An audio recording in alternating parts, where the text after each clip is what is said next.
विद्यार्थ्यांनो, आज आपण मार्केटिंग अँड रिटेल मॅनेजमेंट या आपल्या अभ्यासक्रमाच्या अंतर्गत थेरी पेपर सेकंड या थेरी पेपर मधील तिसरा चॅप्टर, तिसरा धडा, ग्राहकाची वर्तणूक, बायर्स बिहेवियर या चॅप्टरला आपण सुरुवात केलेली आहे. ग्राहकाची वर्तणूक म्हणजे काय, त्या ग्राहकाच्या वर्तणुकीची व्याख्या, ग्राहकाच्या वर्तणुकीविषयीची हिस्ट्री, प्रस्तावना इत्यादी माहिती आपण पहिल्या चॅप्टर मध्ये आपण बघितलेली आहे. इम्पॉर्टन्स ऑफ बायर्स बिहेवियर म्हणजे ग्राहकाच्या वर्तणुकीचे महत्त्व हे सुद्धा आपण पाहिलेलं आहे.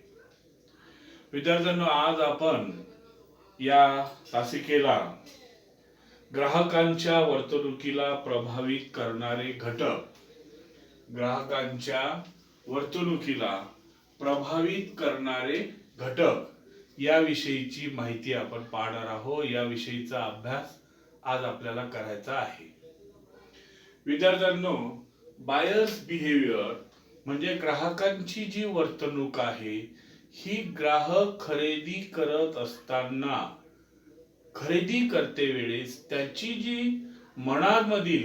त्याच्या मनामध्ये काय खरेदी करायचं, कोणत्या भावाला खरेदी करायचं, कोणत्या किमतीला खरेदी करायचं, त्याच्या आवडी निवडी इत्यादी घटक याविषयीची आपल्याला आज अभ्यास करायचा आहे. तर बायर्स बिहेवियर, ग्राहकाची जी वर्तणूक आहे ही खरेदी करते वेळेस त्या वर्तणुकीला, ग्राहकाच्या इच्छेला प्रभावित करणारे कोणकोणते घटक आहे. मग त्यामध्ये वैयक्तिक घटक असतील, मानसशास्त्रीय दृष्टिकोनातून काही घटक आहेत, त्याचप्रमाणे आर्थिक घटक आहेत, सामाजिक घटक आहेत, त्याचप्रमाणे सांस्कृतिक घटक आहेत. म्हणजे हे जे वैयक्तिक, मानसशास्त्रीय, आर्थिक, सामाजिक आणि सांस्कृतिक हे जे घटक आहेत, हे जे घटक ग्राहकाला वस्तू खरेदी करण्यासाठी प्रभावित करत असतात, म्हणजे त्याला वस्तू खरेदी करण्यासाठी परावृत्त करत असतात, याविषयीची आपण माहिती पाहणार आहोत. तर सुरुवातीला ग्राहकाच्या वर्तणुकीला प्रभावित करणारे जे घटक आहेत याचं दोन भागामध्ये आपण क्लासिफिकेशन करू शकतो किंवा वर्गीकरण करतो. एक म्हणजे अंतर्गत घटक आणि दुसरं म्हणजे बाह्य घटक, इंटरनल अँड एक्सटर्नल. तर आता इंटरनल फॅक्टर्स कोणते, एक्सटर्नल फॅक्टर्स कोणते, बायर्स बिहेवियर त्याच्या वर्तणुकीला प्रभावित करणारे घटक. सुरुवातीला आपण पाहणार आहोत अंतर्गत घटक. विद्यार्थ्यांनो, अंतर्गत घटकामध्ये वैयक्तिक घटक म्हणजे पर्सनल फॅक्टर्स, वैयक्तिक घटकामध्ये काय काय येते, गरजा, व्यक्तिमत्व, वय, जीवनमान, स्वयंप्रतिमा. आणि नंबर 2 आहे मानसशास्त्रीय घटक, प्रवृत्ती त्या विद्यार्थ्याची, त्या बायर्स बिहेवियर त्या ग्राहकाची, अभिप्रेरणा, त्यानंतर शिकण्याची प्रक्रिया आणि दृष्टिकोन. तर आधी आपण सुरुवातीला पाहणार आहोत अंतर्गत घटक म्हणजे काय. विद्यार्थ्यांनो, अंतर्गत घटक म्हणजे विविध प्रकारच्या अंतर्गत घटकांचा परिणाम ग्राहकांच्या वर्तणुकीवर होत असतो.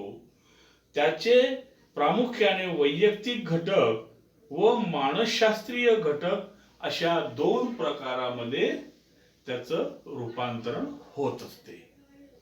त्याचप्रमाणे दुसरा आहे बाह्य घटक.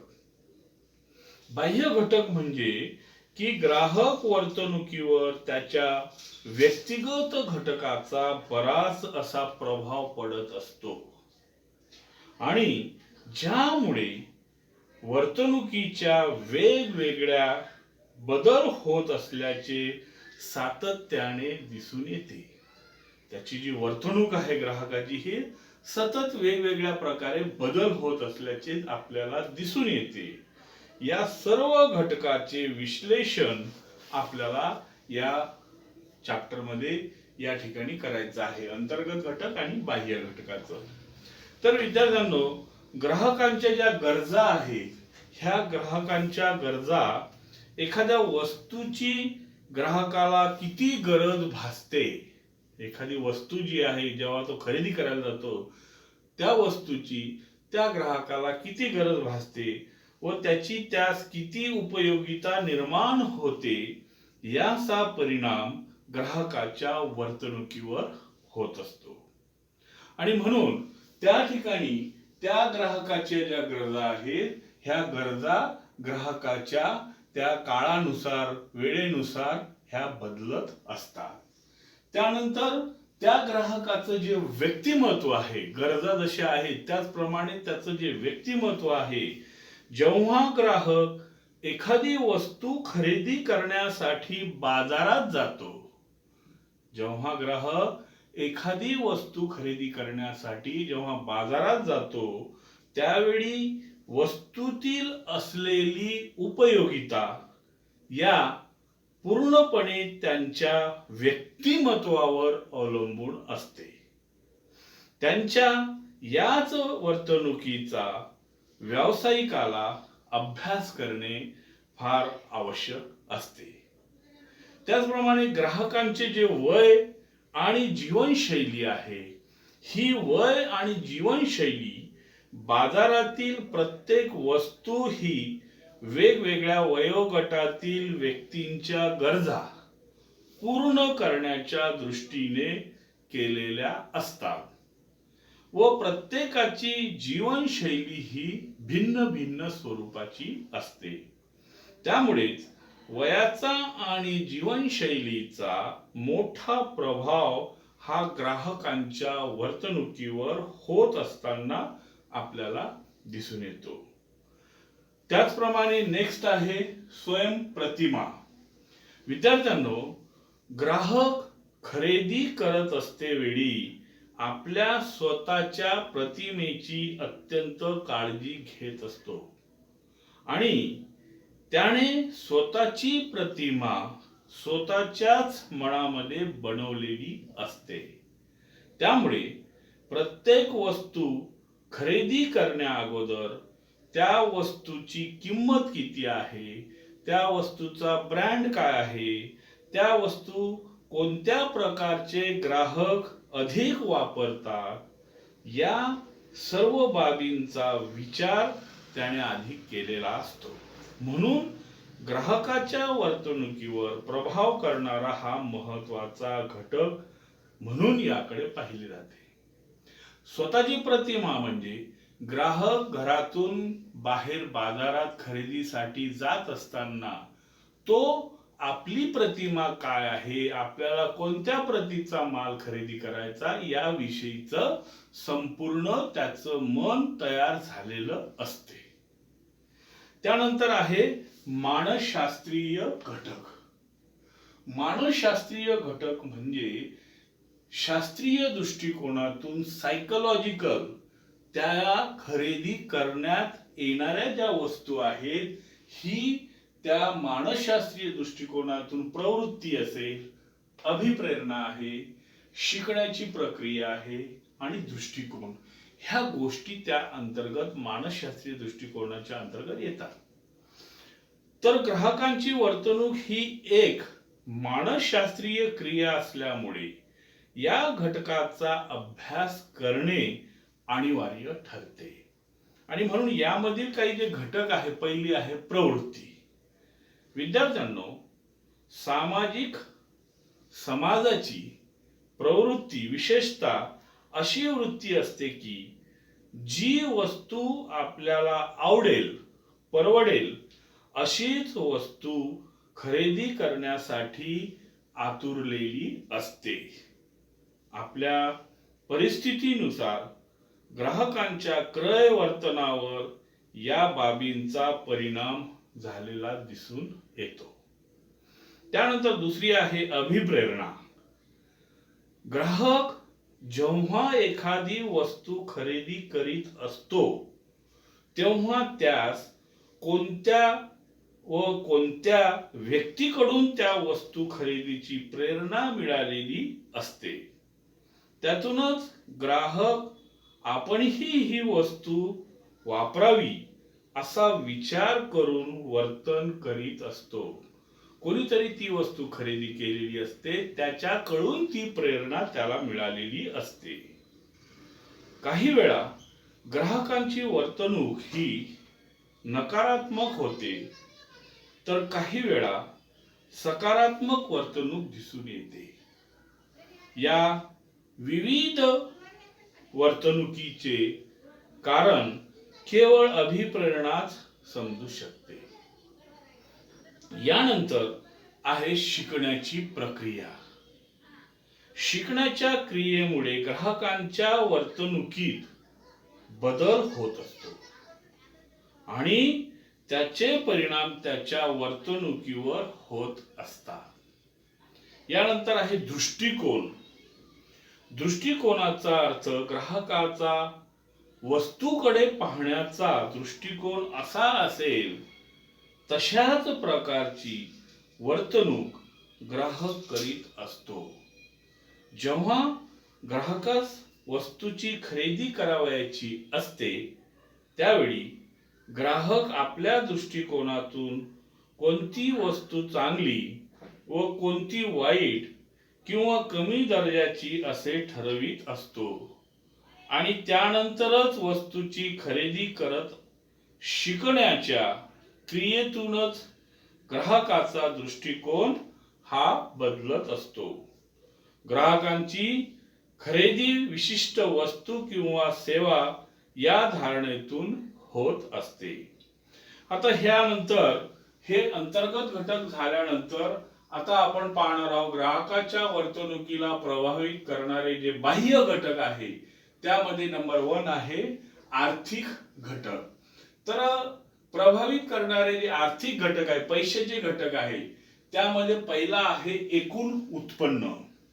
म्हणजे ग्राहकाला प्रभावित करण्यासाठी आर्थिक घटक जे आहे, आर्थिक घटकात ग्राहकाचे वर्तन उत्पन्न व मुख्य घटकावर अवलंबून असते. जेव्हा ग्राहकाची आर्थिक स्थिती ही मजबूत असते तेव्हा त्याची वर्तणूक वेगळी असते व जेव्हा आर्थिक परिस्थिती ही कमकुवत असते तेव्हा त्याच्या वर्तणुकीमध्ये मोठ्या प्रमाणात बदल घडून आलेला आपल्या लक्षात येतो. म्हणून आर्थिक स्थितीचे जर आपण विमोचन केलं तर त्यामध्ये पहिला जो वाक्य आहे किंवा पहिला जो फॅक्टर आहे तो एकूण उत्पन्न. ग्राहकाचे म्हणजे त्याच्या कुटुंबाचे एकूण उत्पन्न किती आहे यावर त्याच्या खरेदीची मानसिक प्रक्रिया अवलंबून असते. त्याचे जे काही उत्पन्न आहे त्याच्यावर त्याची बचत करण्याची प्रवृत्ती व उपभोग शक्ती ही अवलंबून असते व श्रीमंत व गरीब कुटुंबातील उत्पन्न आणि खर्च करण्याची प्रवृत्ती वेगवेगळी असते. त्यामुळेच उत्पन्नाचा ग्राहकाच्या वर्तणुकीवर मोठा परिणाम होत असतो. त्यानंतर नंबर 2 आहे की अतिरिक्त उत्पन्न, म्हणजे जास्तीचं जर उत्पन्न असेल तर ग्राहकाचे भविष्यामध्ये उत्पन्न वाढणार आहे अशी त्याची अपेक्षा असेल तर त्याचा आर्थिक व्यवहारावर बराच परिणाम होतो आणि ग्राहक अधिक प्रमाणात खरेदीस तयार होतात. कारण उत्पन्न जर अतिरिक्त असेल तर तो अधिक प्रमाणामध्ये जास्तीची खरेदी करत असतो. त्यानंतरचा आहे पत सुविधा किंवा उधारीची सवलत, ज्याला क्रेडिट म्हणतो आपण.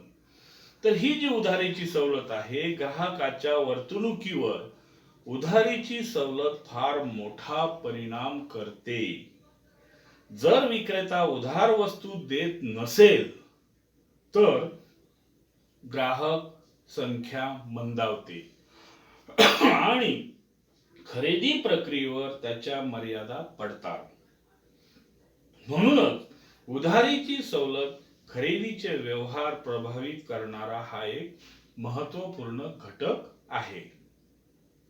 त्यानंतरचा आहे बचत.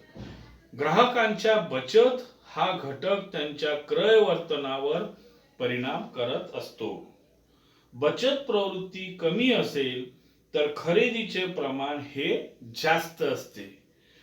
या उलट जर बचत प्रमाण जास्त असेल तर उपभोग खर्चावर नियंत्रण आपोआपच घातले जाते व खरेदी कमी होते. यानंतरचा घटक आहे सरकारी धोरण. सरकारी धोरणाचा परिणाम ग्राहकांच्या खरेदीवर व त्याच्या प्रक्रियेवर होत असतो. सरकारचे धोरण जर रोजगार व गुंतवणुकीला चालना देणारे असेल तर बचत प्रवृत्ती कमी होऊन क्रय शक्तीत मोठ्या प्रमाणावर खरेदी शक्तीमध्ये वाढ होते. यानंतरचा घटक आहे तो आहे सामाजिक घटक म्हणजे सोशल फॅक्टर. सामाजिक जीवनाशी व समाजाशी अत्यंत प्रभावित होणारी ग्राहक वर्तणूक ही अशा प्रकारची संकल्पना आहे आणि आपल्या सभोवताच्या परिस्थितीचा म्हणजेच सामाजिक बांधिलकीचा ग्राहकाच्या वर्तणुकीवर मोठ्या प्रमाणावर प्रभाव होत असतो. सामाजिक परिस्थितीचा ग्राहकाच्या मनावर मोठा परिणाम होत असतो. त्याने कुठले कपडे घातले, यांनी कोणते कपडे घातले, तो काय खातो, मी काय खातो, हे जे सामाजिक परिवर्तन आहे याचा ग्राहकाच्या मनावर प्रभाव पडत असतो. यामध्ये समाजातील चालीरीती आहे, रूढी व परंपरा आहे, कुटुंब पद्धती आहे, आप्तमित्र परिवार आहे, परिसर व घटक ह्या ग्राहकांच्या क्रय वर्तणुकीचा यावर परिणाम होत असतो. यानंतर आहे सांस्कृतिक घटक म्हणजे विविध कार्यक्रम ज्याला आपण म्हणतो. त्यामध्ये सण, धार्मिक समारंभ, लग्न कार्य, सांस्कृतिक कार्यक्रम, संगीत आहे, खेळ आहे, स्पर्धा आहे, याला म्हणतात सांस्कृतिक कार्यक्रम. तर हे जे समाजामध्ये वेगवेगळ्या संस्कृती आहे, समाजामध्ये ज्या वेगवेगळ्या संस्कृती आहे, अनेक जाती, धर्म, पंथ हे अस्तित्वात आहे आणि प्रत्येकाची ही वेगवेगळ्या प्रकारची संस्कृती असलेली आपल्याला दिसून येते आणि त्यामुळे प्रत्येकाच्या संस्कृतीतील हे अंतर ग्राहकांच्या वर्तणुकीमध्ये अंतर निर्माण करते, समजलं का? आणि त्यामुळेच भिन्न संस्कृतीतील ग्राहकांची वर्तणूक एकाच वस्तूसाठी सारखी राहत नसून ती भिन्न भिन्न प्रकारची राहते. तसेच सांस्कृतिक घटकातील सण, धार्मिक समारंभ, लग्न कार्य, सांस्कृतिक कार्यक्रम असतील, संगीत कार्यक्रम असतील, विविध प्रकारचे खेळ असतात, स्पर्धा असतात, इत्यादी अशा प्रकारचे हे सांस्कृतिक कार्यक्रम घटक देखील ग्राहकांच्या वर्तणुकीला प्रभावित करत असतात. तर विद्यार्थ्यांनो, अशा प्रकारे ग्राहकाच्या वर्तणुकीला प्रभावित करणारे जे घटक आहे, अंतर्गत घटक आणि बाह्य घटक, याचा परिणाम ग्राहकांच्या खरेदीवर हे नेहमी होत असतो. हा आपल्याला यामधून दिसून येईल.